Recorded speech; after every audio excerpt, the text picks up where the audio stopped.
Stock's just under 120. You've got a $150 price target on it. What's the time frame for that? Because that's another 25% increase, even if you think that they could have a little bit of a rougher time over the next few quarters.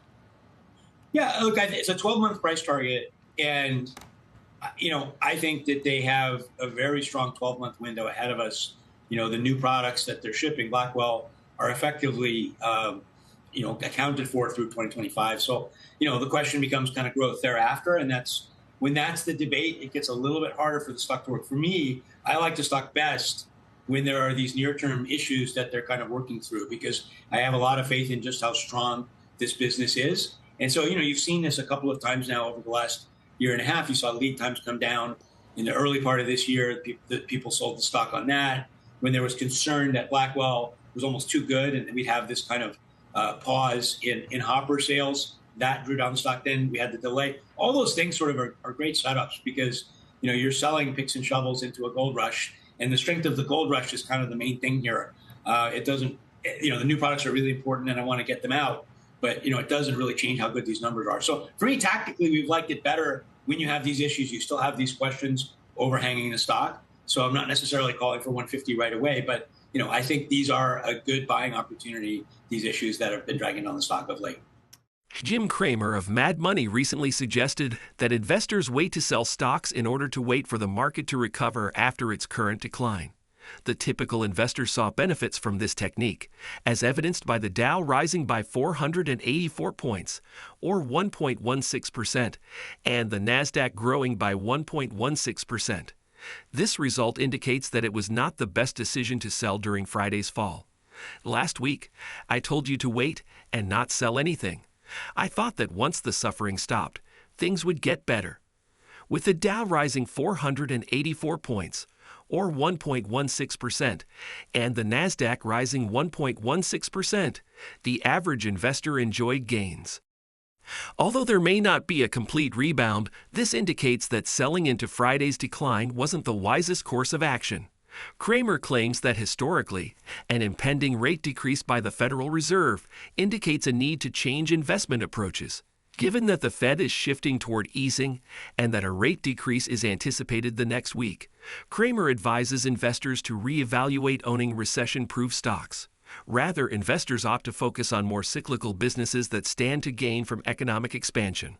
Although it can be difficult to invest in cyclical businesses during a crisis, these firms may become appealing if you believe that the Fed's rate cuts would have a favorable effect. Given recent trading trends, Jim Cramer questioned if artificial intelligence is still a hot topic.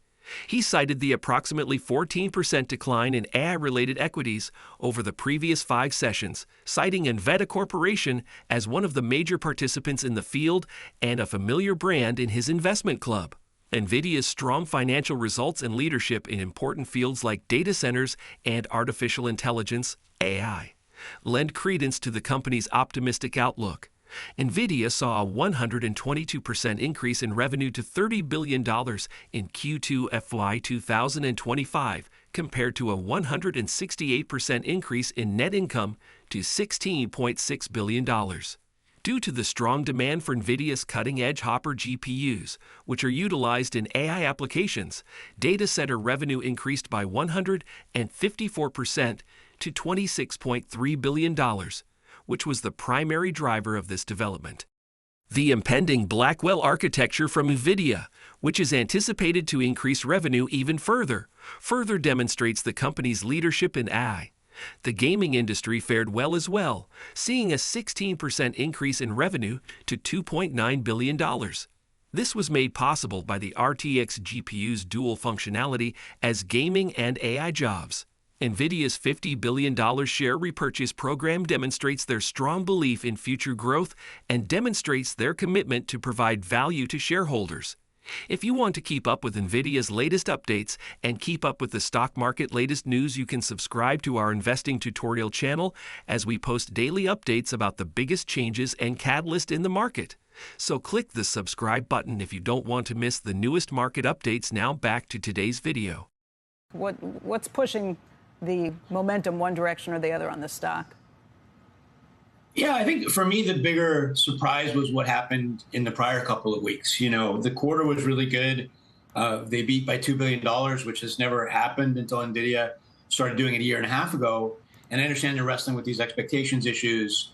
And there's some gross margin questions that came about, but I was really surprised at the sell-off. This is our top pick. Demand is very, very strong.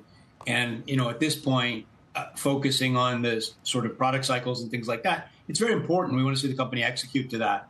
But really, the key issue is just the strength of the business. And we heard that from Jensen this week at a conference. We've heard that from a number now of significant executives on the customer side, how much they're committed to these workloads. So I think this is still, a very compelling story. And again, to me, I don't know exactly why it was up this week. I don't know why it was down so much last week, but the stock is very reasonably valued with very good growth prospects here going forward. Will Blackwell have lower gross margins versus Hopper? I think maybe a tiny bit. I think that when the product was launched in March, they had sort of discussed some price points, on CNBC at one point, and that's a little bit unusual. I think they're very focused on, can we continue to provide value? Can we continue to grow the market? And I think they're probably more focused on that than the specifics of gross margin. There's going to be a little bit of pressure here in the next couple of quarters, which is really just the early stage of that. We're ramping it up. There's going to be low yields initially. I think they've sort of said over the full life cycle, the gross margins will be similar, but they're also expanding the scope of products. There's going to be a microprocessor with Grace. There's going to be an NVLink switch that they sell into these racks. There's a lot of things that they're selling that could have a little bit lower gross margin. So we have gross margins down by about a point next year. I don't think it's that big a deal in the context of how high the operating margins are and how much operating leverage there is. But I think it is, the answer to your question is yes, it is just a tad lower. But that doesn't change the fact that the gross margins are still. Nearly all cloud infrastructure providers and AI startups are vying for Nvidia's components, which are driving the AI revolution.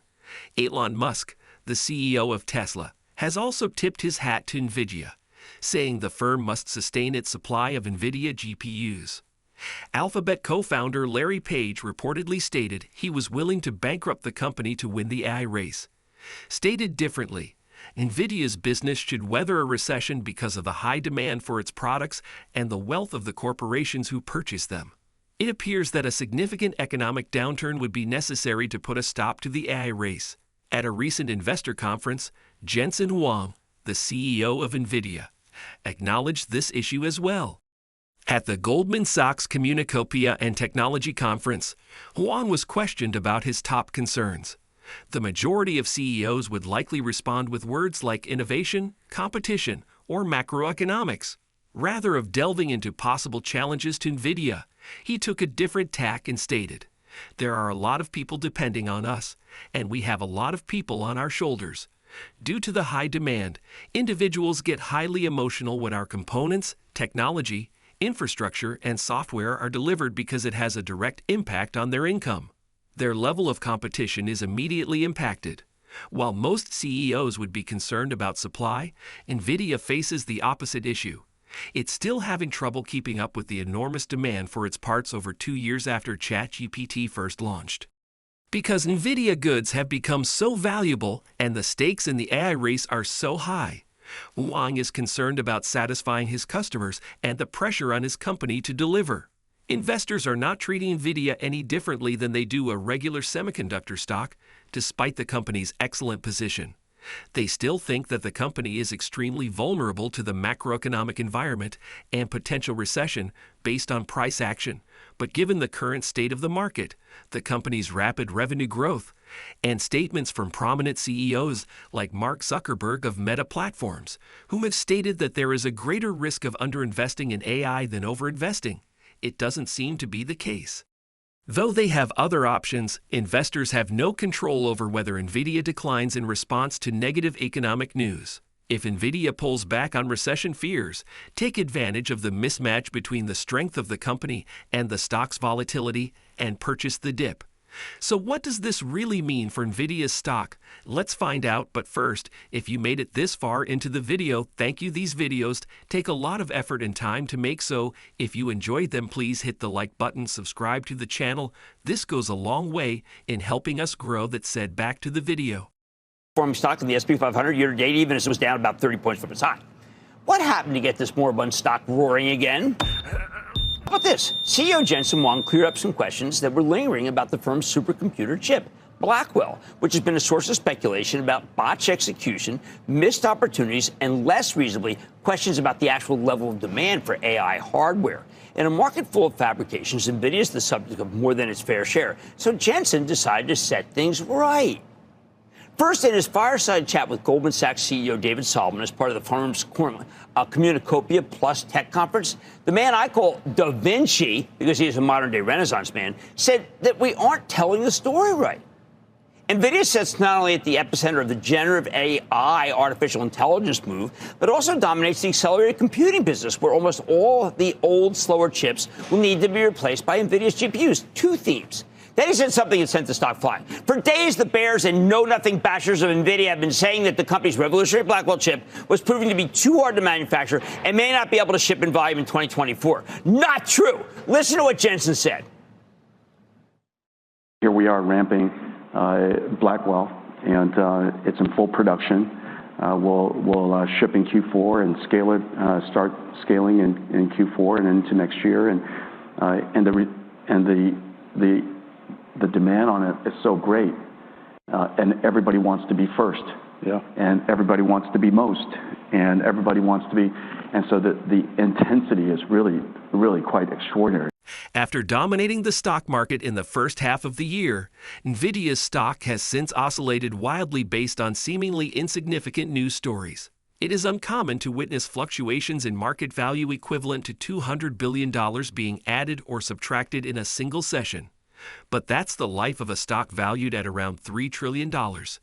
The fact that Nvidia's stock has fluctuated by 5% or more in each of the last 15 sessions since it reached its peak on June 20 is indicative of both investor anxiety regarding Nvidia's future prospects and the stock's inherent volatility. The superstar of artificial intelligence, AI, has also demonstrated that it is extremely sensitive to macroeconomic data and wagers regarding the movement of interest rates and the overall economy. On August 23, for instance, Nvidia's stock increased by 4.5% after Federal Reserve Chair Jerome Powell declared that the time had come to cut interest rates. Concerns about the economy caused the stock to fall 4% on September 6 in response to a dismal jobless report.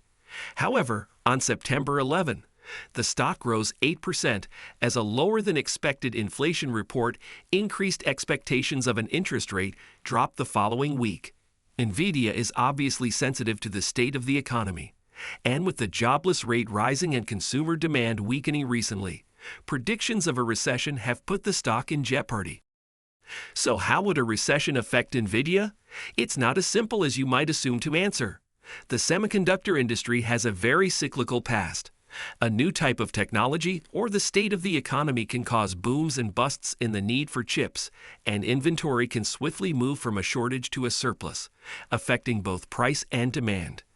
The overabundance of memory chips and other semiconductors for the PC market triggered a slowdown that the entire semiconductor industry is just now recovering from, as device sales spiked during the pandemic's peak and subsequently declined. Even Nvidia has had cycles of prosperity and failure in the past.